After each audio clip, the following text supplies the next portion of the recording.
correspondent sa iba't ibang panig ng bansa. Pinakamalakas na puwersa, pinakamabilis na impormasyon. Dahil sa bawat bayan, may Agila.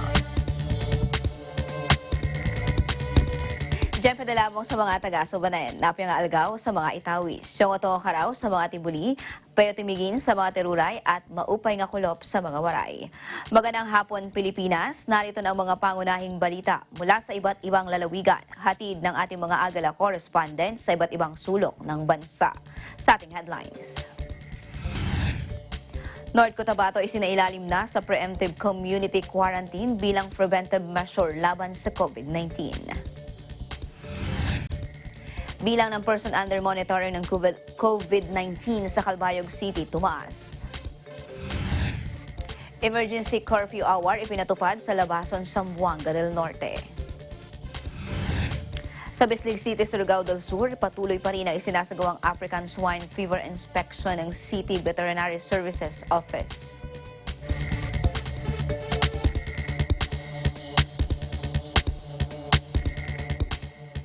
Sa detalye ng ating mga balita, humanitarian assistance inilunsad ng Philippine Army sa Hinatuan, Surigao del Sur.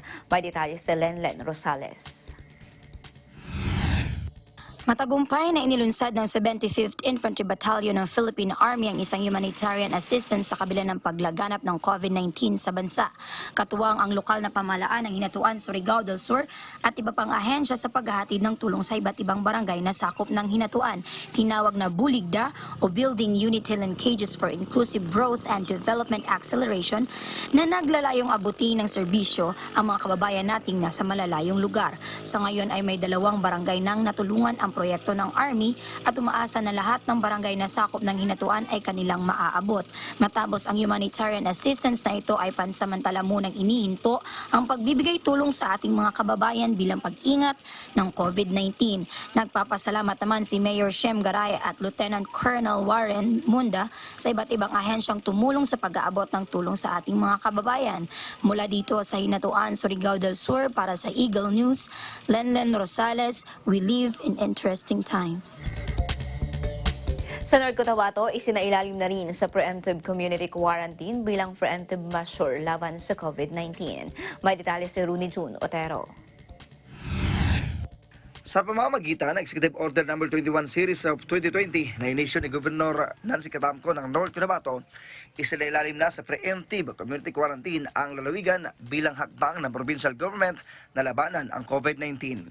Sa nasabing EO, nakasaad sa mandato ng Gobernadora ang lahat ng alkalde sa lalawigan na sundin ang mga sumusunod. Hihikayatin ang mga nasasakupan na manatili lamang sa kanilang pamamahay at maaring lumabas kung kinakailangan. Lahat ng mga pagtitipon ay mas mainam munang kansilahin o ipagpaliban kasama ng kasal at iba pang mahalagang okasyon. Inirekomenda rin ng gobernadora ang suspensyon ng klase sa lahat ng antas ng buong lalawigan, pero ito ay nakadepende na rin sa dekresyon ng bawat local chief executive. Lahat din ng mga religious activities ay inirekomenda munang ipagpaliban. Sa pamamagitan din ng executive order ay ang pag-activate ng Barangay Health Emergency Response Team o BERT sa bawat barangay na siyang inatasang i-monitor ang PUM at PUI. Kabilang na rin dito ang pagbuo ng COVID-19 hotline sa bawat munisipyo sa lungsod upang madaling may parating sa kinauukulan ang mga pinagdududahang persons under monitoring at persons under investigation. Initos din ng gobernadora ang paglagay ng thermal scanner sa lahat ng mga entry points sa North Cotabato. Samantala, pinayuhan din ito ang mga lahat ng mga hotel, motels at resort at restaurant sa lalawigan na gumawa ng precautionary measures labanan ang COVID-19, habang lahat naman ng mga tourist destination ay hindi muna tatanggap ng anumang reservations at bisita. Nakasa din sa EO ang pagkakaroon ng localized curfew or community quarantine kung kinakailangan, batay na rin sa umiiral na national guidelines. Ayon pa sa EO, kinakailangan ding ipaalam sa mga mamamayan ang mga hakbang na dapat gawin sa pagpapalakas ng information education campaign. Dagdag pa sa nilabas ng EO, iwasan ang hoarding lalo na sa alcohol at face mask at sundin ang rekomendasyon ng DTI. Kaugnay dito, maaaring i-report ng provincial government for COVID-19 ang mga nagbibentang ng mas mahal sa tinakdang suggested retail price sa numerong 0910-010-1101 o 0910-010-1110. Ang nasabing executive order ay epektibo simula kahapon. Para sa Eagle News, Rooney Otero, We live in interesting times. Samantala, person under monitoring at person under investigation sa Zamboanga del Sur patuloy na nadagdagan. 4 sa mga PUI isinailalim na sa quarantine. May detalye si Ferdinand Libor. Patuloy na nadagdagan ang persons under monitoring at persons under investigation sa Zamboanga del Sur. Ayon kay Dalia Asinyero, Health Education and Promotion ng Integrated Provincial Health Office o IPHO Zamboanga del Sur, umabot na sa 2,600 at 29 ang PUM sa probinsya, habang may 27 PUIs kung saan 4 sa mga ito ay isinugod na sa hospital at nasa quarantine area na. As of March 16, 2020, sa whole province ng Zamboanga del Sur, we have a total of 2,629 persons under monitoring. Ano po yung persons under monitoring? Sila po yung mga tao na may history of travel from the National Capital Region or galing sa ibang bansa na may confirmed cases. At yung isa naman, yung mga tao na may history of travel from Cagayan de Oro kasi may positive na tayo doon na kaso at saka sa Dumaguete. So, yun ang inad namin. So, all in all, since the beginning, since March 12, as of now, we have 2,629 person under monitoring. And out of that, we have 99 who graduated. When we say graduated, sila po yung mga tao na natapos na nila yung 14 days na home quarantine. Dagdag ni Asinyero na ang 4 na PUIs ay nakunan na ng samples at nakipag-ugnayan na sila sa 1st Infantry Division para maihatid ito sa Manila at Masuri. As also to March 16, may 4 na po tayong nakuhanan na ng samples. At the same time, we are waiting for a transporter para matransport sa RITM yung 4 na samples. Panawagan ni Asinyero sa mga mamamayan sa probinsya na ugaliin ang paghugas ng kamay, manatili sa bahay at palakasin ang immunity system sa pamamagitan ng masustansyang pagkain para maiwas sa nakakahawang COVID-19. So panawagan ko sa mga taga Zamboanga del Sur, let us not panic, wag tayo mataranta, tapos let's cooperate kung ano yung i-declare ng ating provincial government at city government. Kung sinabi nila na may home quarantine, mula rito sa Zamboanga del Sur, para sa Igilos, Ferdinand Libora. And at the same time, personally sa atin, yung preventive measures natin is Seguridad sa Tukuran, Zamboanga del Sur, hinigpitan na rin ng kapulisan at Rural Health Unit dahil sa banta ng COVID-19. May detalye si Rani Trosa. Dahil na sa ating bansa na sakit na COVID-19, mas pinaigting ng Philippine National Police at Rural Health Unit ang seguridad sa bayan ng Tukuran sa Zamboanga del Sur. Bago makapasok ang mga tao sa nasabing bayan, ay pinabababa muna sila sa checkpoint at i-undergo sa thermal scanner upang mamonitor muna sila ng mga otoridad. Ayon kay Police Lieutenant David Pintado, hepe ng nasabing bayan, nagsasagawa muna sila ng checkpoint ay upang maingatan umano ang kaligtasan ng mga residente sa nasabing bayan. Mga hakbang tayong ginagawa tulad ng pagkakandak natin ng checkpoint. Kung pagkakandak natin ng checkpoint, direktiba yan mula sa taas, may starting kahapon at ngayon hanggang sa susunod ng mga araw, kung magkakandak tayo ng checkpoint, hindi upang pigilan yung karapatan ng mga tao na mulang mabas-pasok dito sa lugar natin, kundi pagpaalala sa kanila at bibigyan ng babala kung paano maiwasan yung COVID-19. Ayon naman kay Dr. Charity Vega, nasa 64 person ang umano ang kanilang naitala na person under monitoring o PUM dito sa bayan ng Tukuran at patuloy pa nila itong minomonitor. As an update, as of March 16, 2020, meron tayong naitalang 64 persons under monitoring. 4 dito ay nakatapos na ng 14-day home quarantine at meron din tayong naitalang 16 persons under observation or ito yung mga taong galing sa ibang lugar na outside Metro Manila. Suspendido na rin ang pasok sa mga paralan ng kindergarten hanggang kolehiyo sa nasabing bayan. Pinopospone po ang classes starting March 16 until April 12. ito po ay kabilang na din po sa prevention natin para maiwasan ang transmission ng coronavirus dito po sa ating mahal na lungsod. Minsay ng alkalde at ng mga otoridad. Kinahanglan yun nga kita isig mga taga-Tukuranon magbinantay ita matag-usa para malayo to sa peligro. Ang mensahe ko lang po ay ganito, ay iwasan po natin ang pampublikong lugar, ugaliin po natin maghugas ng kamay bago kumain, at ugaliin po natin lutuin ating mga kakainin bago ito kakainin natin. At iwasan po natin ang pampublikong lugar, iwasan muna natin makisalamuha sa mga tao at kung pwede lang, manatili muna tayo sa bahay natin. Maging kalmado, iwasan muna ang matataong lugar, panatilihing malinis ang kapaligiran at sanayin ang sarili sa palagiang paghugas ng kamay, maging mapagmatsyag sa ating komunidad. At kung meron na tayong iniindang karamdaman, maaaring pumunta na kaagad sa ating pinakamalapit na local health center. Wala pa namang natalang positibo ng COVID-19 sa nasabing bayan. Mula po nito sa Tukuran, Zamboanga del Sur, para sa Eagle News, Rani Trosa, we live in interesting times. Lagindingan International Airport kinansel ang mga flight dahil sa banta ng COVID-19. May detalye si Richelle de la Cruz. Ang maunlad na bayan ng Lagindingan na matatao ngayon ay ilan na lang ang makikitang bumibiyahe sa lugar. Dahil sa takot sa COVID-19, kansilado lahat ng flights.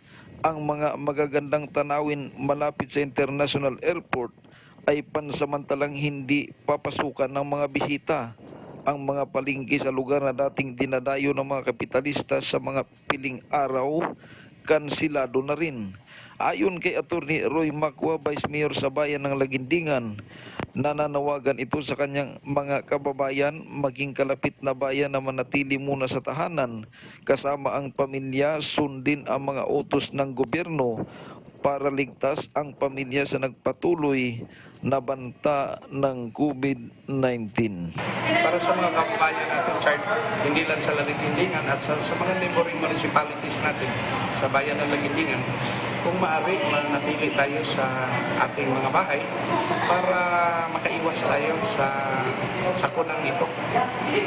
Alam naman natin na walang lunas pa ito na discovery sa buong mundo. So, importante na papreventahan natin ito. Para sa Eagle News, Richard de la Cruz, we live in interesting times. Sa lalawigan ng Batangas, na natiling 4 ang kaso ng COVID-19. Total lockdown sa ibang bayan at lungsod ipatutupad. May report si Gads Rodelas. Nananatili sa 4 ang bilang ng kaso ng COVID-19 sa Batangas, maging ang bilang ng persons under investigation o PUI. Sa tala ng Provincial Health Office ng Batangas, 114 pa rin ang PUIs kung saan 83 sa mga ito ay naitala sa Lipa City. Kaninang hating gabi ay ipinatupad na ang total lockdown sa Lipa City upang mas paigtingin pa ang pagbabantay papasok at palabas ng syudad. Ipinagbabawal na ang pagpasada ng anumang uri ng public utility vehicle. Maaari na lamang itong gamitin bilang pribadong sasakyan kung kailangang bumili ng pagkain at iba pang pangangailangan, subalit isang tao lamang ang maaaring payagan. Bagaman at naghigpit na sa mga pampublikong sasakyan, marami pa rin ang bumibiyaheng jeep at tricycle kung saan hindi nasusunod ang social distancing measure. Pagsapit ng gabi ay tila ghost town na rin sa ilang pangunahing lansangan. Mahigpit din ang pagroronda ng mga pulis dahil sa pinaiiral na curfew mula alas 8 ng gabi hanggang alas 5 ng umaga. Maraming mga kainan, partikular ang mga lomi houses sa Batangas, ang minabuting magsara na lamang dahil ilang araw na anya silang nalulugi sa dahilang kakaunti na lamang ang bumibili sa kanila. Patuloy naman ang pagmonitor ng ibang mga bayan sa Batangas nang pumapasok at lumalabas sa kanilang lugar upang masigurong hindi sila mahahawa ng coronavirus disease 2019. Para sa Eagle News, Gads Rodelas, we live in interesting times. Region 11 nagkaisa sa total lockdown. May detalye si Elaine Morente. Hinggil sa banta ng COVID-19, ang Davao Region ay nagkasundo na mahigpit na ipapatupad ang pagsara ng mga entry points sa lahat ng sulok ng Davao Region.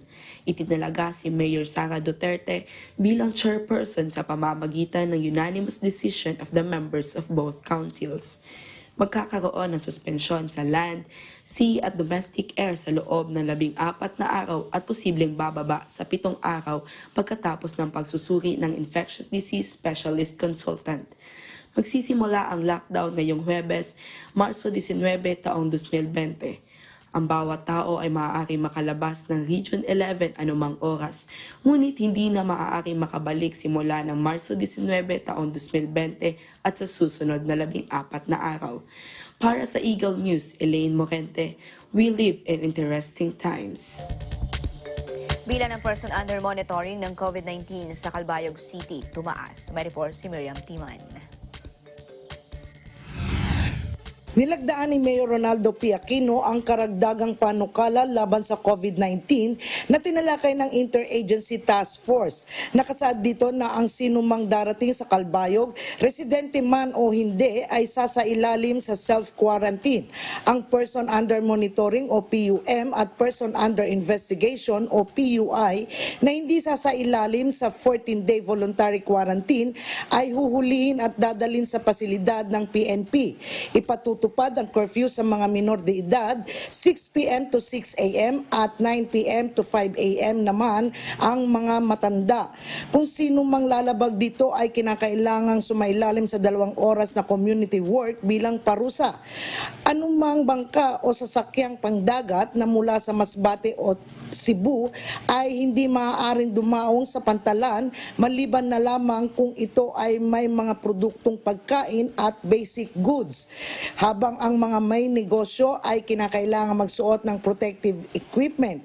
Samantala, may mga checkpoints sa mga lugar tulad ng Barangay Caglanipaw Sur, Tarabucan, Carayman at Cities Diversion Road.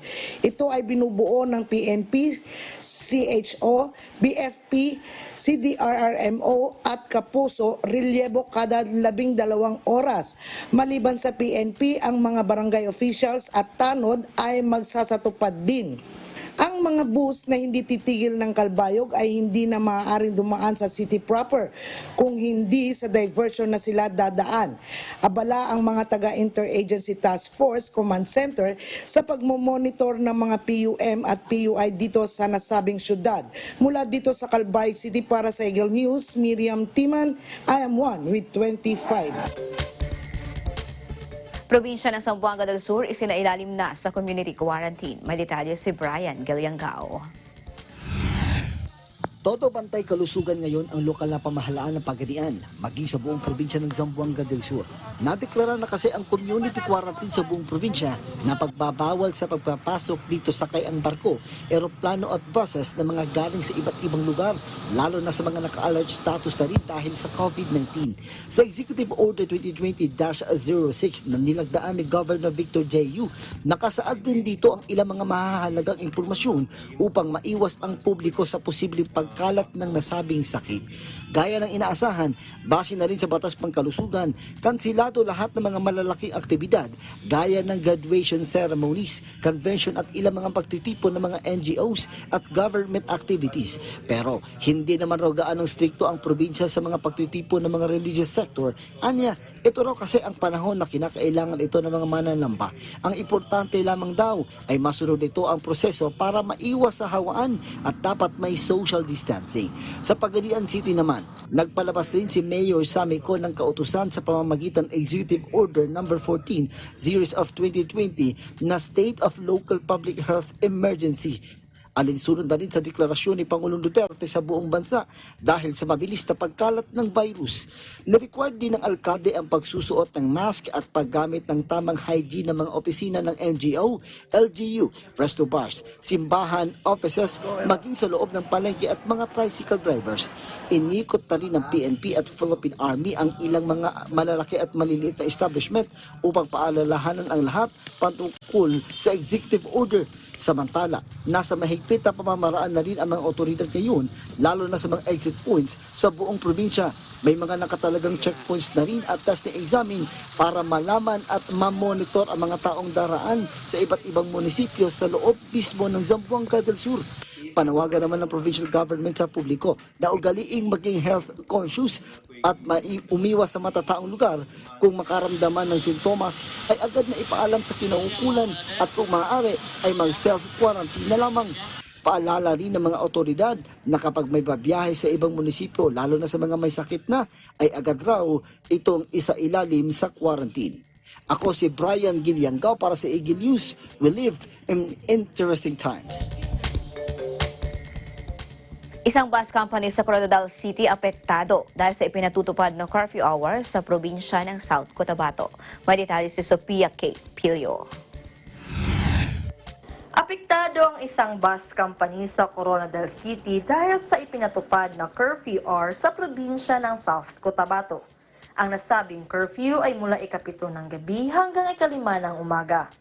Ayon kay Boy Par, ang operations manager ng Yellow Bus Line, ang huling biyahe ng kanilang unit mula sa lungsod ng Coronadal hanggang sa lahat ng ruta nito ay 6:00 ng gabi at ang first trip naman ay 5:20 ng umaga.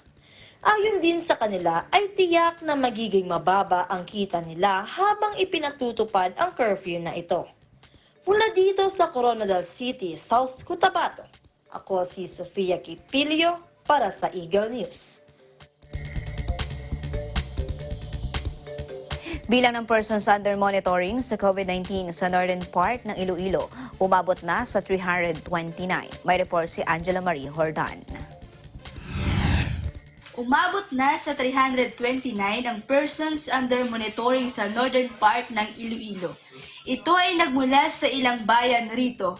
Ito ay ang bayan ng Batad na mayroong 129, Estancia 13, Balasa 19, Carles 83, Sara 34, Lemery 38, San Rafael 6, Barotac Viejo 10, Concepcion 2 at ang bayan ng Ahoy ay 6. At sinimulan ng ipinatutupad ang community quarantine sa manasabing bayan. Maging ang local government unit ay alerto na sa pagpapatupad nito. Maging ang mga nasa health unit ay nakahanda na ring tumugon at umagapay para sa ating mamamayan. Mula rito sa bayan ng Balasan, Iloilo, ako si Angela Marie Jordan para sa Eagle News. We live in interesting times. Paracelis Mountain Province idineklara ng under state o public emergency. May report si Irene Banasan. Bagaman wala pa namang COVID-19 case sa bayan ng Paracelis Mountain Province, pinatupad na ang community quarantine at lockdown sa bayan batay na rin sa proklamasyon ni Pangulong Rodrigo Duterte.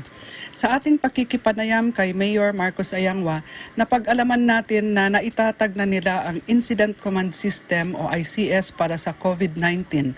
Ang naatasang Incident Commander ay ang Chief of Police ng Paracelis na si Police Lieutenant Julius Yaos at ang naatasang Information Officer para dito ay ang Municipal Administrator na si Christian Van Talawek. Naitatag na rin ang Barangay Health Emergency Response Team o BERT na siyang kakatulungin sa barangay level. Sa katatapos na pagpupulong na pinangunahan ni Mayor Ayangwa at dinaluhan ng mga heads of offices sa munisipyo, napag-usapan ang pinaigting na emergency measures na isasagawa upang mapaglabanan ang COVID-19. Isa sa resulta nito ay nagpulong agad at nagpalabas ng aprobadong resolution ang Sangguniang Bayan na nagdedeklara na ang bayan ng Paracelis ay nakalagay sa state of public health emergency. Nakasaad din sa inaprobahang resolution na ito na ino-authorize ang pag-release ng 30% quick response fund na nagkakahalaga ng 2 milyong piso mula sa MDRRM fund. Mula sa Paracelis Mountain Province para sa Eagle News, Irene Banasan. Ay pang balita mula sa iba't ibang lalawigan sa pagbabalik ng Agila Probinsya.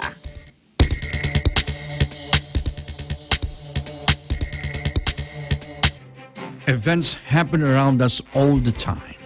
In our community, in our country, around the world. Events that affect people, move communities, or simply inspire us. Interesting events that people need to know. In these interesting times, we continue to be a competent partner in delivering news about these events. Fast, accurate, balanced. Eagle News, because we live in interesting times.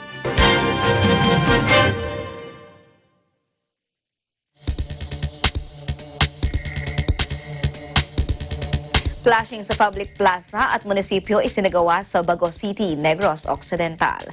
May report si J.Ann Tiholan. Kamakailan lang ay nagsagawa ng flashing sa tanggapan ng munisipyo at sa public plaza sa lungsod ng Bago.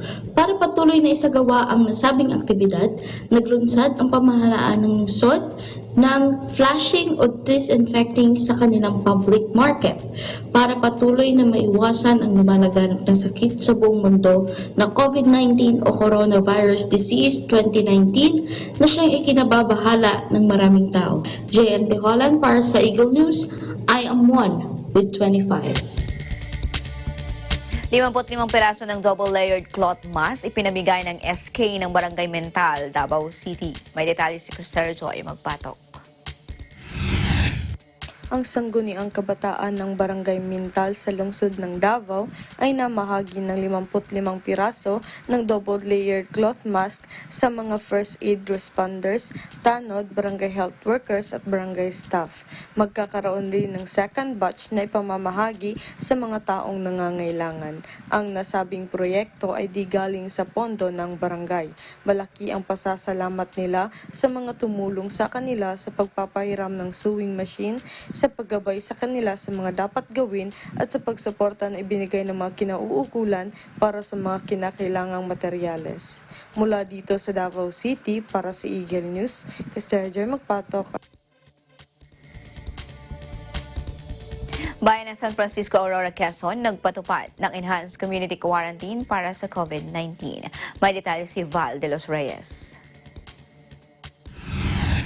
Agad namang tumugon ang lokal na pamahalaan ng San Francisco, Aurora, Quezon para sa implementasyon ng Enhanced Community Quarantine. Sa tulong ng Philippine National Police, Philippine Army at Municipal Health Office ay nagsagawa ng checkpoints sa mga entry point ng nasabing bayan. Lahat ng sasakyan at mga pasahero ay dumadaan sa thermal scanner at dinidisinfect. Gayon din ang kanilang mga sasakyan. Nakahanda na rin ang quarantine area sakaling may madetect na positibo sa COVID-19 virus. Mula sa bayan ng San Francisco, Aurora, Quezon, para sa Eagle News, ako si Val J. de los Reyes. We live in interesting times.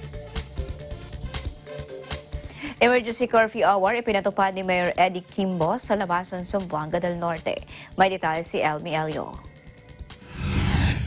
Ipinapatupad na sa lungsod ng Labason ang temporary curfew hour matapos maglabas ng Resolution No. 50 Series of 2020 ang mayor ng lungsod na si Honorable Eddie Kimbo. Nakasaad sa kanyang resolusyon ang pagpapatupad ng temporary curfew na magsisimula sa oras ng alas 8 ng gabi hanggang alas 5 ng umaga na sinimula nitong Marso 16 at hanggang sa Abril 14, 2020. Pinaigting ito ng LGU, PNP at ng DILG sa paraang mapigilan ang pagkalat ng virus na may kaugnayan sa COVID-19.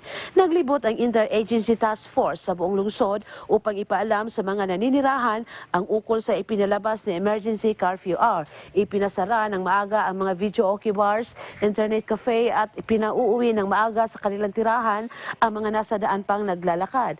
Pinapati din sa kanila na bawal na ang pag-uumpukan o mga social gatherings upang maiwasan ang pagkalat o pagkahawak kung sakali mang mayroong infected person. Ayon sa monitoring ng Labason PNP at RSU, sa pag-uulat nito mayroon na aniyang 59 persons under monitoring o PUM at wala namang naitalang persons under investigation o PUI. Magpahanggang ngayon ay patuloy na isinagawa ang contingency plan ng PNP kontra COVID-19 kasama ang LGU, AFP at ang DILG family. Para sa Eagle News, Elmi Elio, we live in interesting times. Nagpalabas ng executive order si Cagayan de Oro City Mayor Oscar Moreno kung saan nilalaman nito ang pagsasara ng mga piling establishmento sa syudad tulad ng mga mall, shopping centers, cinemas at iba pang mga major recreational at entertainment na mga lugar. May detalye si Heidi Roa. Kaugnay sa banta na dulot ng COVID-19 ay nagpalabas ng executive order ang alkalde ng Cagayan de Oro City na si Mayor Oscar Moreno.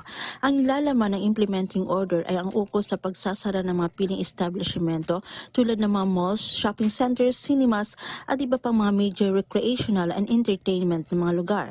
Kasama rin ipasasara ang lahat ng mga internet at gaming shops kahit na ang mga tinatawag na night markets. Ang executive order ng alkalde ay nagsimula kahapon March 17, 2020 until further notice. Idinagdag pa sa order na ito ang ukos sa curfew.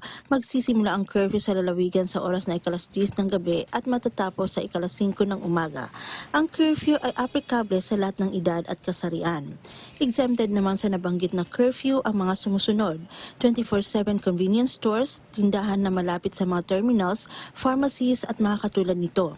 Exempted din ang mga health workers, authorized government officials, mga nagbabiyahe dahil sa medical o humanitarian reasons, mga nagtatrabaho sa seaports and bus terminals, mga taong nagpro-provide ng basic services at public utilities, at maging ang mga nagdi-deliver ng pagkain at mga medisina ay exempted din sa nasabing curfew. Ipinapatupad din ng alkalde ang essential skeletal workforce sa mga kawani sa city government ng Cagayan de Oro City. Nakasaad din sa executive order na ang Cagayan de Oro City Police Office Task Force Oro, the CTDRMMO, the Regulatory Compliance Board at ang mga tanod ang tuwirang magpapatupad ukol dito. Ang legal department naman ang direktang mag-initiate ng appropriate charges sa lahat ng mga hindi susunod sa executive order ng alkalde. Para sa Eagle News, Heidi Roa, we live in interesting times. Probinsya ng Catanduanes, isinusulong ang pagpapatupad ng total lockdown. Nga-report si Ace Casfor de Vera. Nagkaisa ang siyam na mayor ng mga bayan ng Pirak, San Andres, Bato, Caramuran, San Miguel, Baras, Higmoto, Biga at Bagamanok na isailalim sa total lockdown ang isla ng Catanduanes para maiwasan ang pagpasok ng COVID-19 sa lalawigan. Ito ang nabuong resolusyon na irerekomenda kay Acting Governor Shirley Abundo at sa Provincial Disaster and Risk Management Council para mai-isolate ang lalawigan sa lumalaganap na sakit na COVID-19. Batay sa resolusyon, no sail policy o walang biyahe ng anumang sasakyang pandagat na may lulang mga turista na galing sa mainland sa lahat ng baybayin, lalo na sa mga pangunahing pantalan ng probinsya, maliban sa mga produkto gaya ng pagkain at mga kagamitang medikal. Samantala, ipatutupad naman ang curfew hours mula alas 9 ng gabi hanggang alas 5 ng umaga sa bayan ng Birak ayon sa Resolution 2005-001 simula Marso 17, 2020. Samantala, nagpapatuloy ang normal na takbo ng komersyo sa lalawigan. Pinapayuhan ang mga tao na panatilihin ang social distance lalo na sa mga matataong lugar. Mula sa Catanduanes, Ace Casper de Vera, we live in interesting times. Mga parka sa lungsod ng Baguio, wala na halos tao. May report si Fred Rolyoda. Kasalukuyan tayo naglalakad dito na may lampas ng Burnham Park. At nalampasan natin na sarado na ilang mga restaurant dito sa Baguio City at wala na rin mga pumapasada na mga jeep at mga taxi at naglalakad na lang yung ating mga kababayan. Wala na halos katao-tao sa lahat ng parke sa lungsod ng Baguio, partikular na sa buong Burnham Park, Mines View, Botanical Garden, Wright Park at iba pa matapos na ipinasara ito ng LGU's opisyal pansamantala. Sarado na rin ang halos 75% ng mga business establishments sa lugar, kabilang ilang restaurant, coffee shop sa kahabaan ng Session Road, Magsaysay Avenue at Abano Street, habang bukas naman ang mga grocery stores ng ilang malalaking mall, drug stores at public market na kung saan ay makikita ang mahabang pila ng mga mamimili para sa kanilang mga pangangailangan. Nanawagan naman ng mga opisyal ng DOH-CAR at kapulisan sa publiko o residente. Matapos na mapag-alamang marami pa rin sa mga ito ay nasa mga lansangan ngunit namamasyal lang. Pahayag naman ng opisyal o mga opisyal na mas makakabuting manatili sila sa kanilang mga tahanan at iwasang lumabas kung hindi kinakailangan. Mula dito sa Baguio City para sa Eagle News, Fred Rolyoda, we live in interesting times. Karagdagang panukala, Executive Order No. 13, nilagdaan ni Calbayog City Mayor Ronaldo P. Aquino laban sa COVID-19. May report si Miriam Timan. Nilagdaan ni Mayor Ronaldo P. Aquino ang karagdagang panukala laban sa COVID-19 na tinalakay ng Interagency Task Force. Nakasaad dito na ang sinumang darating sa Calbayog, residente man o hindi, ay sasailalim sa self-quarantine. Ang person under monitoring o PUM at person under investigation o PUI na hindi sasailalim sa 14-day voluntary quarantine ay huhulihin at dadalhin sa pasilidad ng PNP. Ipatutupad ang curfew sa mga minor de edad, 6 p.m. to 6 a.m. at 9 p.m. to 5 a.m. naman ang mga matanda.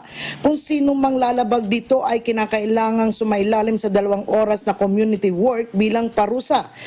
Anumang bangka o sasakyang pangdagat na mula sa Masbate o Cebu ay hindi maaaring dumaong sa pantalan maliban na lamang kung ito ay may mga produktong pagkain at basic goods. Habang ang mga may negosyo ay kinakailangan magsuot ng protective equipment. Samantala, may mga checkpoints sa mga lugar tulad ng Barangay Caglanipaw Sur, Tarabucan, Carayman at Cities Diversion Road.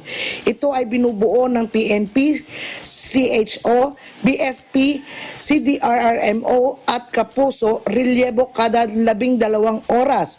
Maliban sa PNP, ang mga barangay officials at tanod ay magsasatupad din. Ang mga bus na hindi titigil ng Calbayog ay hindi na maaaring dumaan sa city proper kung hindi sa diversion na sila dadaan.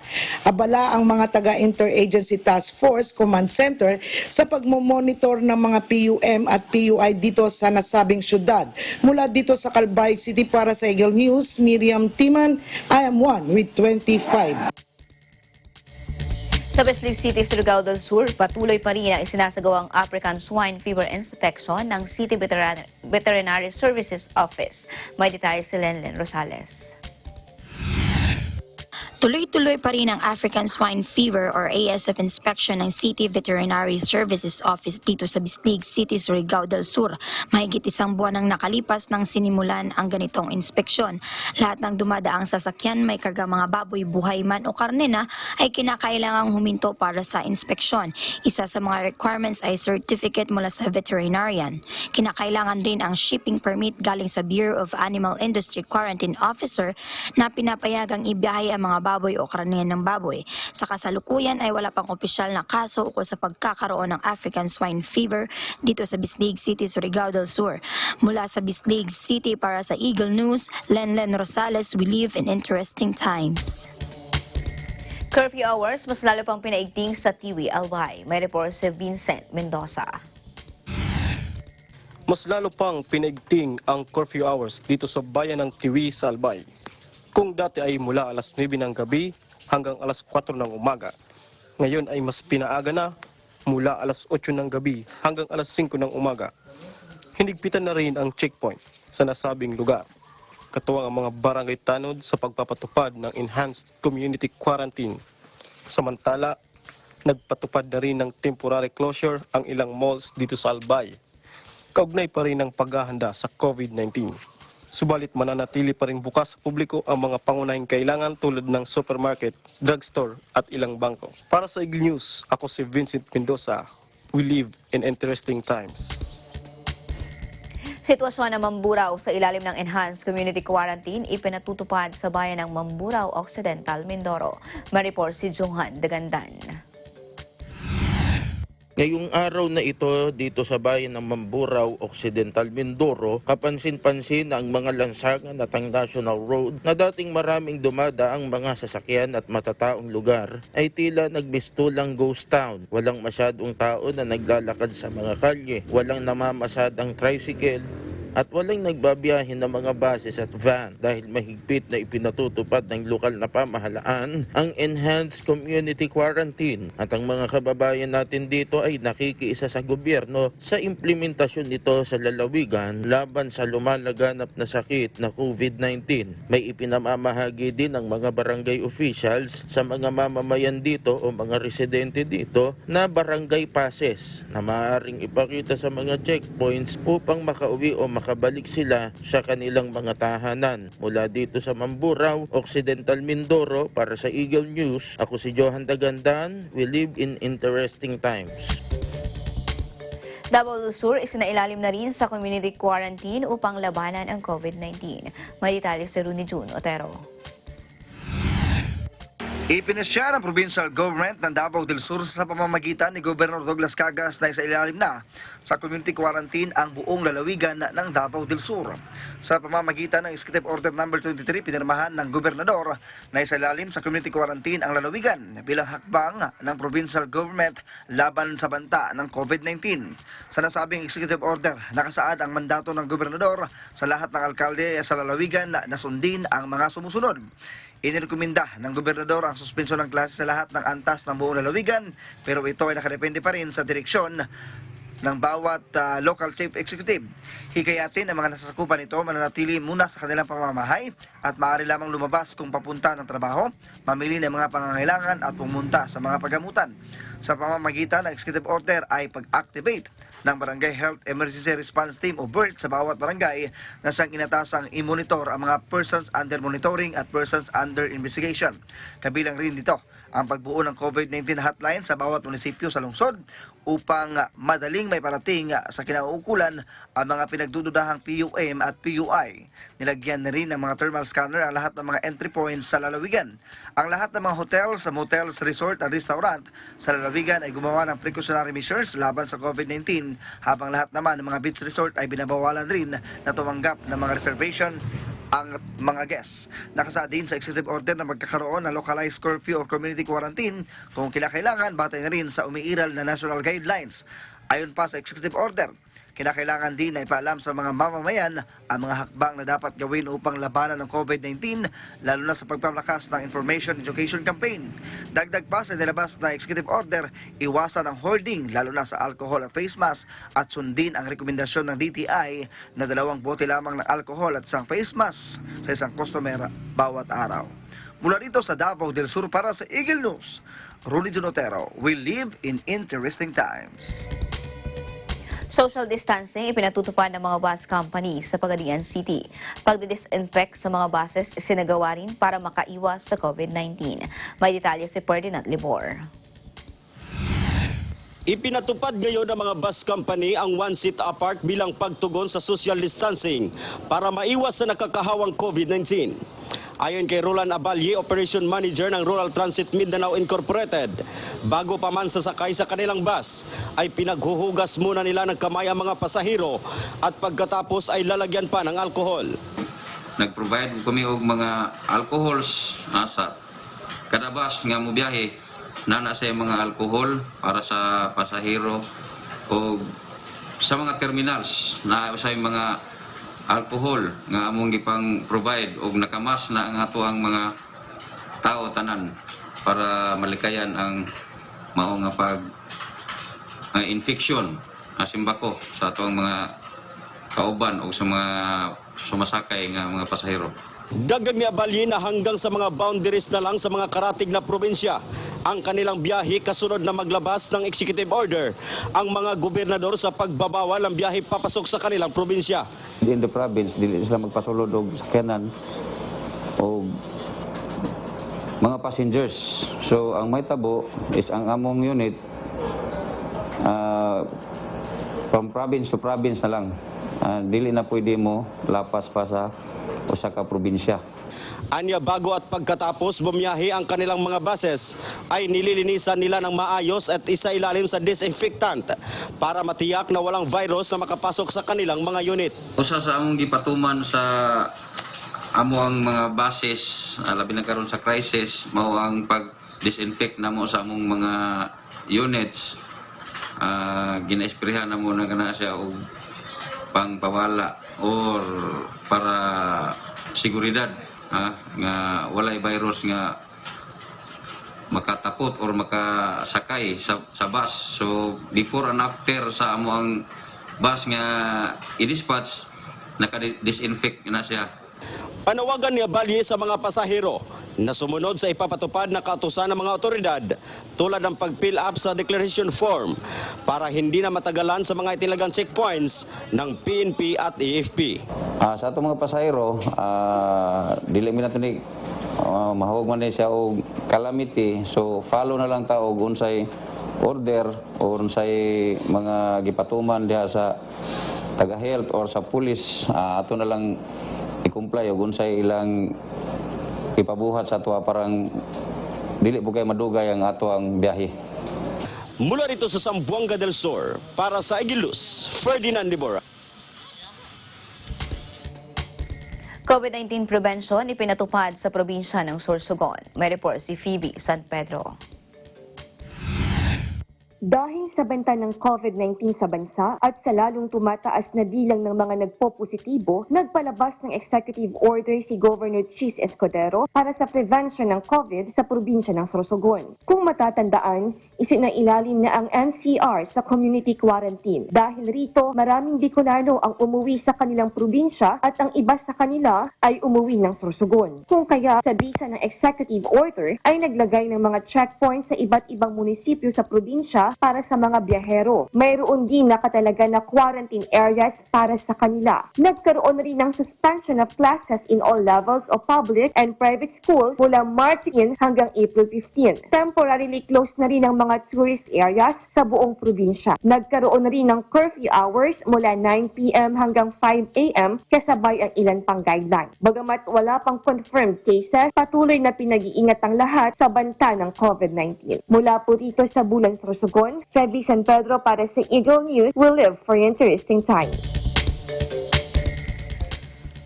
1 meter social distancing ipinatupad sa Davao City. May report si Christara Joy Magpatok. Dahil sa pangamba na dulot ng paglaganap ng coronavirus disease 2019 sa buong mundo, isa ang lokal na pamahalaan ng lungsod ng Davao sa nagpatupad ng 1 meter social distancing sa buong Davao region. Kaya naman ang ilang malls, supermarket at fast foods ay agad na sumunod. Kabilang ang NCCC Supermarket, Cabantian Branch, Victoria Plaza, SM Malls at Jollibee sa maigpit na nagpatupad sa nasabing social distancing. Limited ang pinapapasok na bilang ng mga nasabing mamimili upang maiwasan ang pagdami sa loob at paglapit sa isa't isa. Maging sa counters ay may marking din. Mayroon ding public address announcement na nagpapaliwanag sa kahalagahan ng pagsunod sa nasabing panukala. Mula dito sa Davao City para sa Eagle News, Christara Joy Magpatok. Higit siyam na raang kapulisan idineploy ng Police Regional Office 6 dahil sa COVID-19 borders sa Western Visayas. May report si Kim Ramos. Nag-deploy ng 932 ng mga kapulisan ng Police Regional Office ng Western Visayas o PRO6 sa mga borders sa mga probinsya at mga syudad sa rehiyon upang ipatupad ang border restrictions simula kahapon Marso 17 dahil sa banta ng COVID-19. Ang 118 quarantine control points na tinukoy ng Regional Office ay binabantayan ng 129 ng mga personnel sa probinsya ng Aklan, 144 sa probinsya ng Antique, 88 sa Bacolod City, 135 sa Capiz, 39 sa Guimaras, 143 sa probinsya ng Iloilo, 49 sa Iloilo City at 120 sa Negros Occidental. Ang Regional Mobile Force Battalion ay nag-deploy na din ng 85 na mga personnels para tumulong sa pagbabantay sa mga borders at dadagdagan pa ito kung kinakailangan. Ayon kay Brigadier General Rene Pamuspusan, PRO6 Regional Director, ang mga personnel na nagbabantay sa borders ay minandohan na alagaan ang kanilang mga sarili at sundin ang health protocols. Para naman ma-maintain ang kanilang immune system, at 3 beses ang kanilang shift kada araw sa 24 oras nilang pagbabantay sa mga border checkpoints.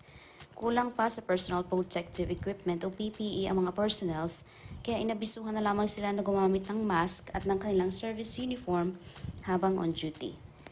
Dagdag pa ni Brigadier General Pamuspusan, umaasa sila na mabibigyan sila ng dagdag pang PPEs ng Regional Disaster Risk Reduction and Management Council 6. Kung hindi naman, ay magsasagawa na lamang sila ng social distancing at gamit ng alcohol at sanitizer. Mula dito sa Iloilo City para sa Eagle News, Kim Ramos. We live in interesting times.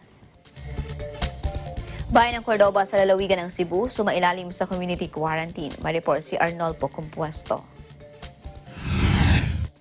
Ipinailalim sa community quarantine ang bayan ng Cordova sa lalawigan ng Cebu. Ito ay pinatutupad sa bisa ng Executive Order No. 09-C Series of 2020 na nilagdaan ng mayor ng bayan na si Mary Teres Pisitoycho. Ito ay dinaklara ng mayor na nagsimula alas 12:01 ng umaga araw ng Martes, Marso 17, 2020. Upang mabigyan ng gabay ang bawat isa, ipinalabas din ang guidelines para sa municipal community quarantine. Dito ay inaatasan ang mga residenteng manatili sa kanilang mga tahanan. Istriktong ipapatupad ang distance requirement upang mabisang maproteksyonan ang bawat isa mula sa virus na nakakahawa. Mula dito sa Cebu, para sa Eagle News, Arnolfo Compuesto, we live in interesting times. Zamboanga Sibugay Provincial Mobile Force Company ng PNP nagpakain sa mga bata laban sa bantang pagkalat ng coronavirus disease o COVID-19. May detalye si Dennis Sason. Sinikap ni Police Lieutenant Colonel Resty Pangusban, Zamboanga Sibugay Mobile Force Company Commander, na maging kasangkapan ang kanilang hanay sa pagpapatatag at pagpapatibay sa kalusugan ng mamamayan, lalo na sa mga kabataan laban sa bantang pagkalat ng coronavirus disease o COVID-2019. Pinangunahan ng grupo ni Pangusban ang paglilinis sa sentrong bayan ng Ipil sa Zamboanga Sibugay Province, nagturo ng proper hygiene sa mga magulang at nagpakain sa mga bata sa lugar. Ayon kay Police Lieutenant Colonel Pangusban, na walang dapat ipangamba na mahawang sinuman sa kumalat ng COVID-2019 kung susundin ng bawat pamilya ang proper hygiene, maglinis at kumain ng mga natural katulad ng gulay, prutas at iba pang mga masustansyang pagkain. Bagaman naging abala ang mga tauhan ng Zamboanga Sibugay Mobile Force Company sa pagpapanatili ng kapayapaan at katahimikan sa probinsya, di rin aniya maiwasan ito ang pagtulong sa pagsugpo ng COVID-2019 bago ito kumalat sa probinsya. Mula dito sa bayan ng Ipil, Zamboanga Sibugay Province, Dennis Sason para sa Eagle News, IM 112. Lalawigan ng Bukidnon isinailalim sa General Community Quarantine. May report si Nila Lopoy.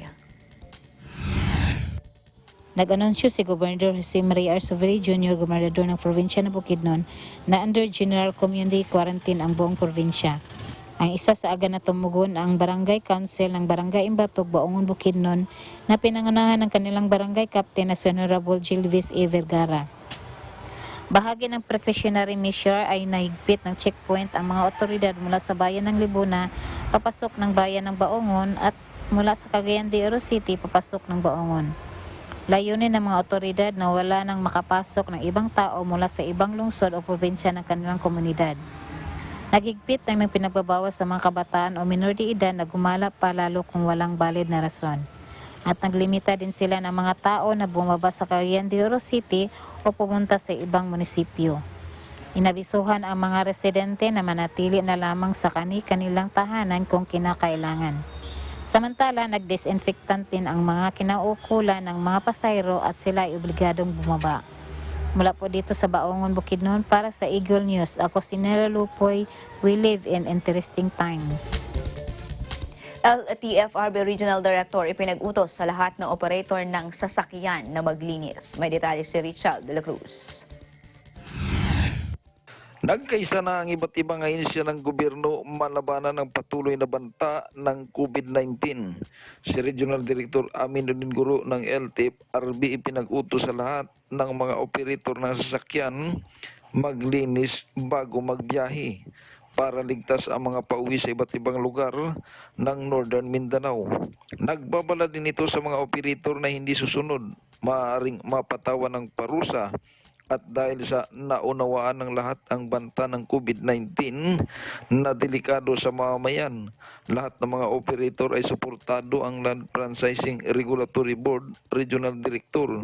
Kaya lahat ng mga pasada ay malinis at inaalam din ng LTFRB ang mga lugar na papuntahan, maging ang mga contact number para ma-monitor ang kalusugan ng mga pasahero na humaharap sa banta ng COVID-19. So sa ngayon, normal po yung public utility vehicles natin, kaya lang medyo napansin natin na kulang po yung mga pasahero. Then isa pa po niyan na tuloy-tuloy po yung ating operation, inspection sa mga integrated bus terminal yung pong nililista po, yung manifesto na lahat ng mga pasahero na sumasakay ng bus, kinukuha po yung pangalan, yung kasarian, yung destination at saka importante yung address nila at saka yung contact number nila. Para sa Eagle News, Richard de la Cruz, we live in interesting times. At yan ang mabalitang tinutukan ng ating mga Agila correspondent mula sa iba't ibang sulok ng Pilipinas. Ang Agila Probinsya ay mapapanood ng live sa www.eaglenews.ph mula Lunes hanggang Biyernes sa ganap na alas 5:30 hanggang alas 6 ng gabi. At kung may nais ko i-report sa inyong probinsya, maaari mag-email sa agilaprobinsya25@gmail.com. Ako po si Cristel Pasalbon. We live in interesting times.